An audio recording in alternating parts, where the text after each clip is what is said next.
नमस्कार प्रेक्षकांनो, अखेरीस सायलीने अर्जुनला प्रपोज केलेलं आहे. तर इकडे अर्जुन सायलीला म्हणत असतो, मिसेस सायली तुम्ही काळजी करू नका, तुम्ही लवकरच तुमच्या घरी येणार आहात आणि तेही सगळ्यांची मनं जिंकून, सगळ्यांना पुन्हा आपलंसं करून तुम्ही तुमच्या घरी लवकरच येणार आहात असं म्हणत तो तिला सांगण्याचा प्रयत्न करत असतो आणि तो तिला विश्वाससुद्धा देतो. तर अर्जुन आणि सायली या दोघांमध्ये आपल्याला रोमॅन्स पाहायला मिळणार आहे. दोघेही एकमेकांसोबत खूप खुश आहेत आणि एकमेकांसाठी काहीही करायला तयार आहेत. इकडे आपल्याला पाहायला मिळेल की सगळेजण डायनिंग टेबलवरती जेवायला बसलेले आहेत आणि ह्यावरती प्रताप अर्जुनला म्हणतो, अर्जुन आम्हा सगळ्यांना तुझ्याशी काहीतरी बोलायचं आहे.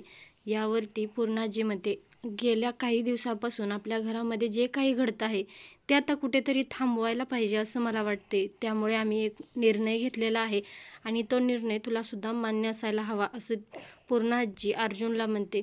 तर अर्जुनला समजत नाही कोणता तो निर्णय आहे. तर सगळ्यांनी हा निर्णय घेतलेला आहे की अर्जुन आणि तन्वी या दोघांचं लग्न लावून टाकायचं आहे. आता हे ऐकल्यानंतर अर्जुनच्या पायाखालची मात्र जमीनच सरकलेली आहे. तर अर्जुन आणि सायली या दोघांना पुन्हा एकदा स्वीकार करतील का सगळे घरातले? काय वाटतं कमेंट करा.